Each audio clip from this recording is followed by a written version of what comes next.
Hey guys, Space Marine 658 here. Today we're going to be doing the beginning of a tutorial series, and that is going to be a best practices series. Now, when it comes to things like tutorials, there are a lot of bad examples of how not to do something, but there isn't necessarily a whole lot of good examples of how to do something. A lot of that is because it's not always as clear-cut or straightforward in terms of the right answer, but often there are much better answers than people receive in tutorials. So the plan with this series is to go through a lot of different examples, a lot of different parts of Unreal Engine, and sort of talk about best practices. So let's go ahead and jump into this first episode. We're going to be talking about optimization. Now, when it comes to optimization, some argue that even optimization itself is a question of, is this the best practice for you? So let's kind of talk about it first here theoretically before we dive into the engine specific things. Optimization is something that needs to be in the back of your mind, in my opinion, at all times. But does that mean that you necessarily need to be doing optimization from the get-go, from the very first act you place into your level? Of course not. There's things like prototyping and testing things out that are always going to be a lot faster if you just slap things together.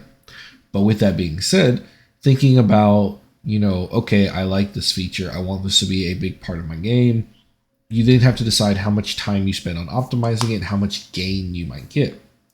It's kind of hard to tell at a glance until you have a lot of experience how much you can gain from optimizing a specific part of your game. But it's always worth taking a second and thinking about, even if you decide to wait on optimizing that part of your game until later. Something I see far too often is that people wait too long to optimize their game, especially in the AAA sphere, and end up releasing buggy messes or things that are just poorly optimized. Now, does that mean everyone's going to get it perfect on the first try? No, but I think the big focus should be when you're developing a feature that's going to be reused a lot, something that's not a one-off, that's when you should be thinking about, is this optimized? Is this the best way to be doing this? And sometimes that can actually influence and help with design decisions. If you're uncertain about a specific design feature, thinking about optimization might help push you in one direction or another. So let's hop into Unreal Engine. There are a lot of different tools that can really help you optimize your game or figure out where your problems are.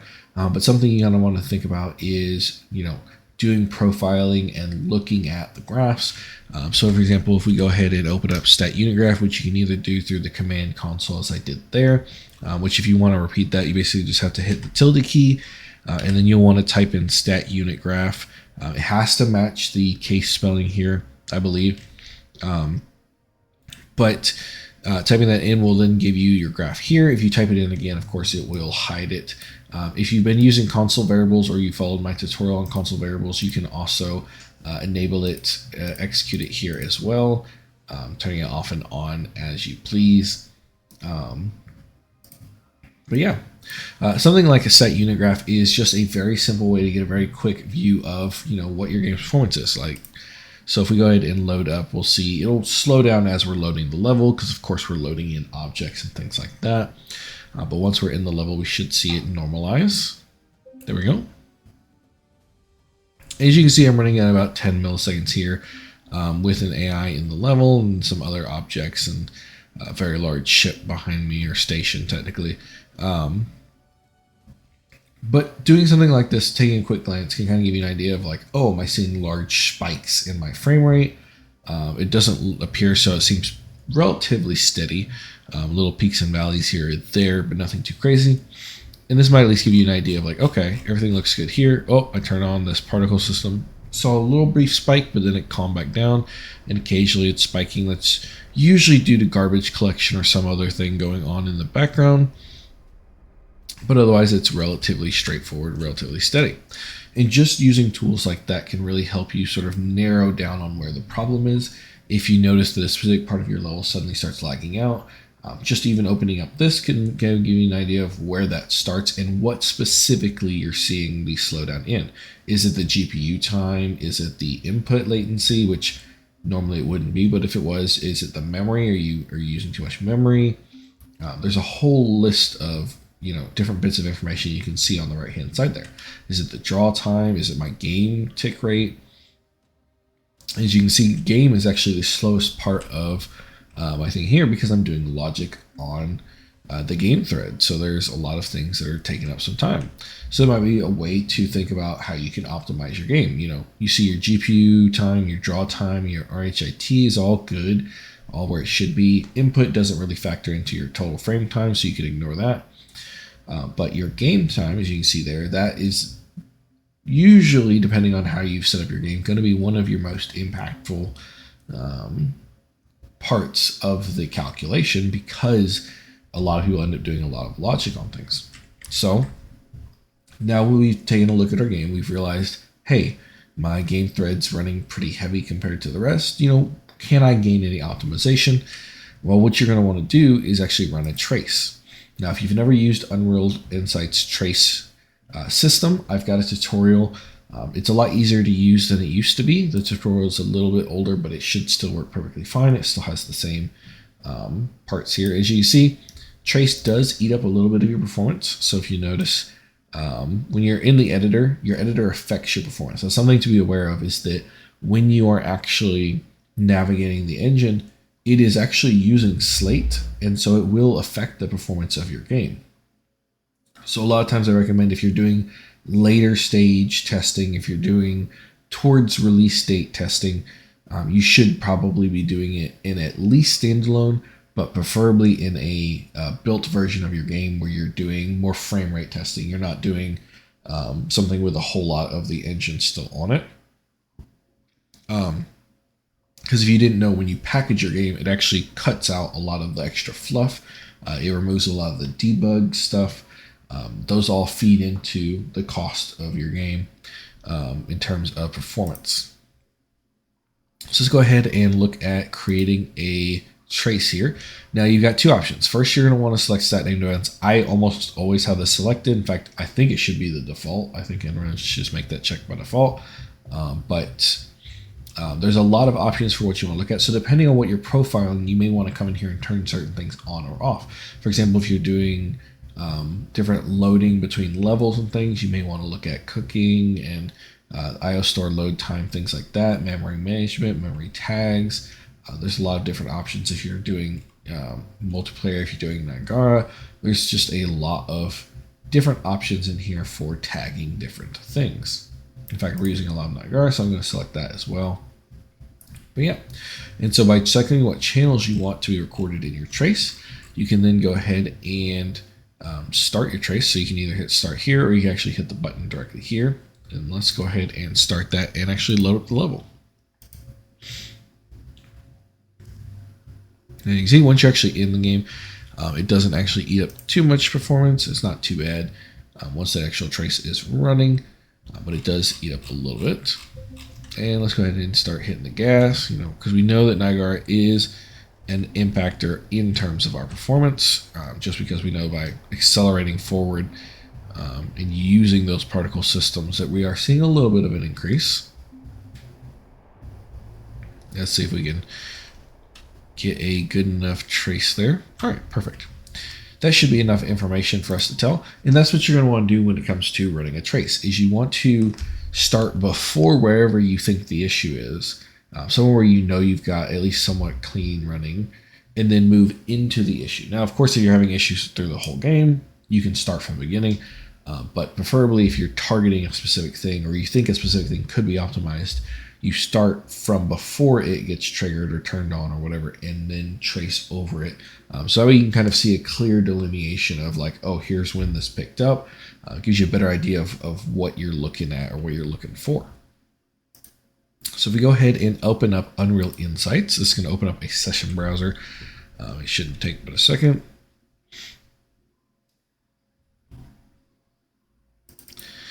And then we'll go ahead and open up the bottom one, which is going to be your most recent one, all the way at the bottom usually. It'll have a timestamp, so you can see here 2026 01/22, because that's our timestamp for today. Now, as you can see here, it's pretty level, and this is likely all before the actual loading happens, because if you look here at the very top, it might be a little hard to read unless I zoom in. You're going to see what are known as bookmarks. These are little events that when something triggers them, it leaves a little green text here telling you, what triggered here. So for example, when we started the editor, PIE, this is right when that started. So I can kind of tell you that before this, we were looking at in-editor performance. And then just after this, we have garbage collection. This is when the loading screen was going on. So we have some image media loading. Then we go a little bit later, loader fetch hit, and then boom, load map complete. There's a little garbage collection first as it gets rid of old stuff. Load map complete, and then we're in the tutorial level. And if you have multiple levels, you can even go between them, and it'll have a bookmark for each different level as you load and unload between them. But yeah, so let's go ahead and select a random part that looks high. So if you zoom in a little bit, you can see it a little better. There's going to be little spikes and valleys, but we'll just pick one of these ones over here since these are all kind of grouped together. And they all seem decently high. And zoom in, and yeah, so this is going to be... let's see, make sure I'm selecting correctly. Okay, yeah. So I'm over here. So you see this little blue line. This is actually where you need to be looking. That's where you've currently selected for the frame. So we're at 20.7 milliseconds. So we go ahead and zoom in a little bit. There's a lot of different information here. It can be kind of hard to parse. But one thing that I've noticed helps me is you can kind of remove a lot of these. In fact, let's remove all first, and then we want to grab game frame, rendering frame, usually your GPU first one, and then let's see, game thread, RHI thread, and render thread. Those are usually going to be the most important. Sometimes things like background pools and a couple of the workers could be useful, but generally these are going to be the more impactful sections here. So if we go ahead and look at this specific time, right, we're looking at this one moment. What we can do is we can actually, if we click on our frame, and let's hide all zeros and scroll back up to the top. As you can see on the right hand side here, we've got a list of all the different things that are using performance in our game. So if we sort by the total inclusive time, this is the total inclusive duration of the selected timer's instances. And if we do exclusive, this is the total exclusive duration. So basically, the way you can kind of think about it is this is sort of like they are grouped up in terms of, this is the individual, this is the specific tasks at a time versus when you have, for example, the slate preprocess. This is the 4.1, that is everything underneath it. Combined inclusive versus the exclusive is just how much is the slate prepass itself costing. There's different reasons to look at different ones. Generally, I like to look at inclusive and kind of go down the hierarchy depending on what actually is happening. But it's up to you depending on how you want to look at it. And so if you go ahead and look, we've got a lot going on here. Let's look at our most expensive, right? We have wait for tasks. These are ones that usually generally that means that something else is running and this thread is waiting for something to do. We have our begin frame. It looks like there's some rendering things. Yeah. So we go look and, we got a scene render and deferred render, scene. Yeah. So basically there's some nanite stuff going on and a few things. Not much we could probably do there. Let's look for something that's more recognizable, right? So if we go through here, we've got some tick things, because we've got some physics things going on. But there's not a whole lot we can do at the moment for some of those, but there are absolutely things you can do. Here we go. Here is a UI element. So you can see here there is a test grid. Yeah, so there's a grid going on here. It's eating up a little bit of performance. We got our slate draw window, blueprint time. But as you can see, I've done a lot of optimization already. So a lot of what we're seeing here, is going to be small gains here, there. Now, here's might be an exception. I've not done too much optimization here to the ship data card. So we go ahead and look at what's its most expensive thing. It looks like right now is when we're getting these certainty values. So we're getting the level of Intel. We're creating values for the UI. And so essentially what it's doing here is it's refreshing. So it's saying that the most expensive part of the ship data card is how often refreshing, which it looks like we're doing it twice in a frame. Now, there are ways to reduce how often this is happening, because especially with an event-driven architecture, you kind of want to target only updating when something actually changes. So this to me is a sign that at the very least, this piece of UI is not updating on event. Because I didn't do anything to the ship, it shouldn't really be updating that much. So instead, this means that more likely this is updating due to some loop or trigger or something I have going on. So let's go take a look and see if that is the case. So go ahead and pull up our UI. It's going to actually, I believe this might be under a different, oh, actually, there it is right there. Perfect. All right. Now, as you can see, we've got our event construct. We've got some custom events to trigger certain things.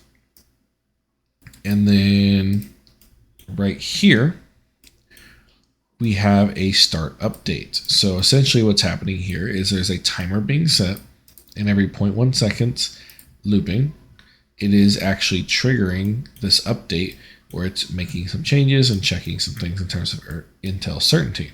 Now, because it's at 0.1 seconds, if the game starts running slow or something, you might see more than one tick per frame. Now, what you can do is you can either set it to max once per frame, or you can set this maybe to a higher number. But that alone will help, but that won't fix the fact that this is not event driven. This is only happening basically on a tick or a timer.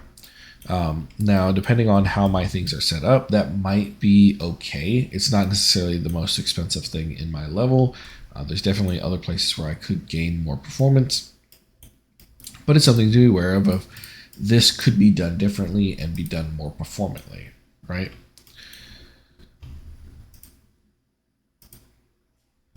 But yeah, I think that is it for at least this episode. We kind of went over the basics of the best practices for optimization. That's a lot of, at least, for the beginning steps of optimization. There's always things like texture, atlases, and there's a lot of in-depth you can get in terms of specific optimizations you can do to gain performance. But I think this is a good place to start in terms of here's how you find where your issues are. Here's how you look into what you can optimize. The next episode, we're probably going to be looking at something different, possibly AI, state trees, or something to that effect. But if you have any suggestions or anything you'd like to see as part of this best practices series, definitely leave it down below. But otherwise, good luck and good hunting.